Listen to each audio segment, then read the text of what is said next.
Hello everyone, welcome back to my channel ससीज garden. तो आज मैं इस वीडियो में आपके साथ शेयर करने वाली हूँ फ्रेंच बीन्स को आप किस तरह से अपने गार्डन में लगा सकते हैं और इसके सीड्स किस तरह से आप लगाएं ताकि आपको बहुत ही अच्छा रिज़ल्ट मिले।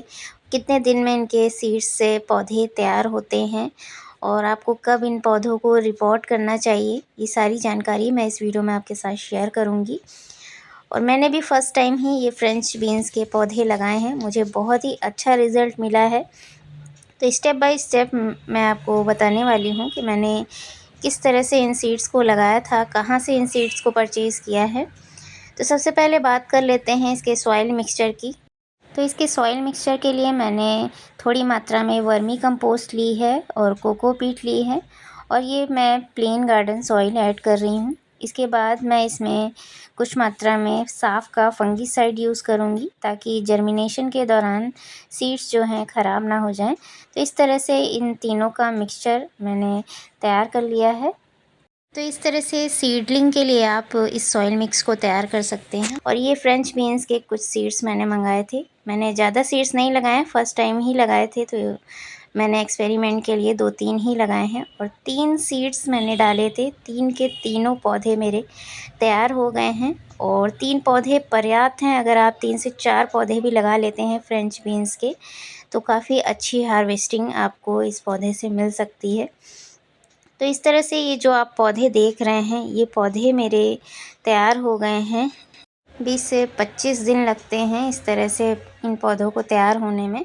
10 से 15 दिनों में आप देखेंगे सीडलिंग जो आप तैयार करेंगे उनमें से सीड्स जर्मिनेट होना स्टार्ट हो जाएंगे और उसके बाद इस तरह से ये जो आप पौधे देख रहे हैं, ये 20 से 25 दिनों के बाद इस तरह से इतने बड़े हो जाते हैं। इस समय आप इनकी रिपोर्टिंग कर सकते हैं। मैंने छोटे डिस्पोजेबल ग्लासेस में लगाया था, तो ये पौधे ज़्यादा बढ़ नहीं पा रहे हैं, तो इन्हें अभी सही समय है, इन्हें मैं रिपोर्ट कर दूँगी आज। और इन्हें मैं लगा रही हूँ मैं 12 बाई 12 इंच के ग्रो बैग में। फ्रेंच बीन्स के सीड्स को आप डायरेक्टली भी मिट्टी में लगा सकते हैं, उससे भी आप देखेंगे कि पौधे तैयार हो जाएंगे, तो आपको इस तरह से रिपोर्टिंग नहीं करनी पड़ेगी। तो इस तरह से आप देख सकते हैं मैंने डिस्पोजेबल ग्लासेस से ये पौधे निकाल लिए हैं और रूट्स को आप देख सकते हैं, बहुत ही हेल्दी रूट्स डेवलप हुई हैं। बहुत ही तेज़ी से पौधा ग्रो कर रहा है और इसको जगह ना मिल पाने की वजह से आप देख सकते हैं नीचे किस तरह से ये रूट्स आपस में उलझी हुई हैं। तो इस डिस्पोजेबल ग्लास में मैंने 2 सीड्स डाले थे। मुझे लगा था अगर एक ख़राब हो जाएगा तो दूसरा जर्मिनेट हो जाएगा, लेकिन दोनों ही सीड्स बहुत ही अच्छे से जर्मिनेट हो गए हैं। तो इन्हें मैंने अलग कर लिया है। बहुत ही सावधानी के साथ आपको ये काम करना है। तो कोशिश आप यही करें कि एक साथ 2 सीड ना लगाएं, क्योंकि इस तरह से अलग करने में कभी-कभी पौधे ख़राब भी हो जाते हैं। तो ये बड़े सीड्स होते हैं, आप डायरेक्टली मिट्टी में भी लगा सकते हैं। और अभी मैंने इन्हें लगाने के लिए किसी भी तरह के खाद वगैरह का यूज़ नहीं किया है। जब ये पौधे कुछ बड़े हो जाएंगे तभी मैं इसमें खाद वगैरह ऐड करूँगी। तो इस तरह से मैंने बहुत ही सावधानी से जो भी इसमें कोकोपीट और वर्मी कंपोस्ट वगैरह का मिक्सचर मैंने डाला था, उसे बिना हटाए और बिना रूट्स को डैमेज किए हुए, बिल्कुल भी मैंने रूट्स को डिस्टर्ब नहीं किया है और इसी तरह एज़ इट इज़ इन पौधों को ग्रो बैग में लगा दिया है। और ये काम आपको कोशिश करना है शाम के समय ही करें इस काम को। 4 से 5 बजे के बाद अगर आप ये काम करते हैं तो पौधा आप अगले दिन देखेंगे, आपको किसी भी तरह की पौधे में रिपोर्टिंग की शिकायत नहीं आएगी और बहुत ही अच्छे से पौधा अपनी नई जगह पर एडजस्ट हो जाएगा। तो इस तरह से पौधे को रिपोर्ट करने के बाद मैं डाल रही हूँ पानी, ताकि पौधा अच्छे से अपनी जड़ों को मिट्टी में फ़िक्स कर ले। तो इस तरह से मेरे ये जो 2 पौधे हैं वो मैंने रिपोर्ट कर दिए हैं। तीसरा पौधा है उसे भी मैं एक ग्रो बैग में लगा लूँगी। तो जब ये पौधे 1 वीक के हो जाएंगे उसके बाद ही मैं इनमें कोई फर्टिलाइज़र दूँगी। वैसे जितने भी वेजिटेबल प्लांट्स होते हैं या फ्रूटिंग प्लांट्स होते हैं जिनसे हमें हार्वेस्टिंग लेनी होती है, उन सभी पौधों में हमें हर 15 दिनों में किसी अच्छे फर्टिलाइज़र का यूज़ करना चाहिए। तो अभी मैं आपको 1 वीक के बाद का रिज़ल्ट दिखाऊंगी, किस तरह से ये पौधा ग्रो करना स्टार्ट होगा और कितनी तेज़ी से ये ग्रोथ पकड़ लेता है जब आप इसे बड़ी जगह पर शिफ्ट कर देते हैं। तो इस तरह से ये पौधे मेरे 1 हफ़्ते के हो गए हैं। तीसरा पौधा है वो भी मैं आपको दिखाऊँगी। उसमें भी जो है ट्रू लीव्स आने लग गई हैं। तो इस तरह से नई पत्तियाँ पौधे में आने लग गई हैं और पौधे ने मिट्टी में बहुत अच्छे से अपनी पकड़ बना ली है। तो अब सही समय है पौधे को उसकी खुराक देने का।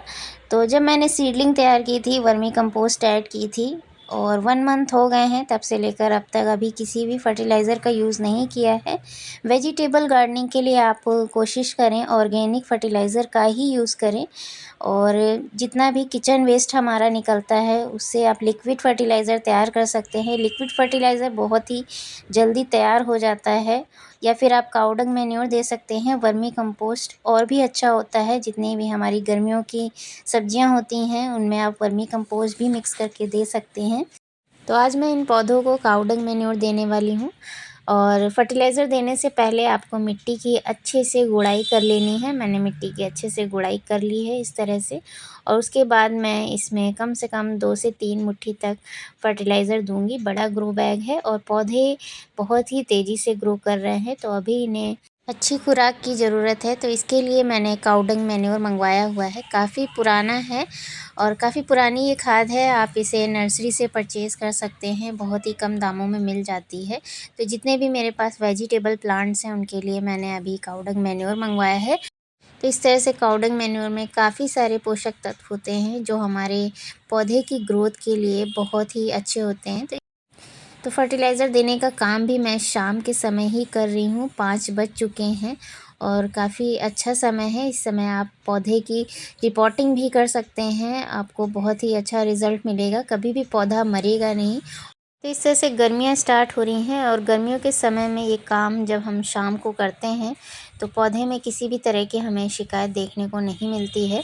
चाहे हम रिपोर्टिंग करें या फर्टिलाइज़र दें, शाम के समय जब हम करते हैं तो हमें अच्छे रिज़ल्ट मिलते हैं। तो इस तरह से मैंने गोबर की जो खाद है उसे अच्छे से मिक्स कर दी है और मिक्स करने के बाद मैं इसमें पानी डाल दूँगी। तो इसी तरह से मैंने जो दूसरा पौधा था उसे भी रिपोर्ट कर दिया था और उसकी भी ग्रोथ काफ़ी अच्छी हो गई है। मैं आपको दिखा देती हूँ। इस तरह से इसमें भी ट्रू लीव्स आने लग गई हैं और बहुत ही जल्द ये ग्रोथ बहुत अच्छी पकड़ लेगा। इसमें भी मैं इस तरह से 2 मुट्ठी करके खाद डाल रही हूँ पौधे के पास ही। इस तरह से खाद डालने के बाद अच्छे से मिक्स कर दूँगी।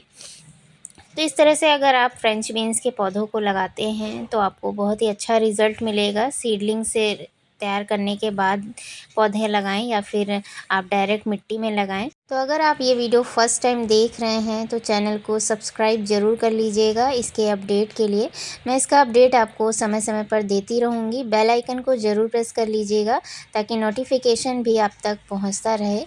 तो मिलते हैं फिर से इसी तरह के एक और नए वीडियो में। तब तक के लिए thank you so much for watching.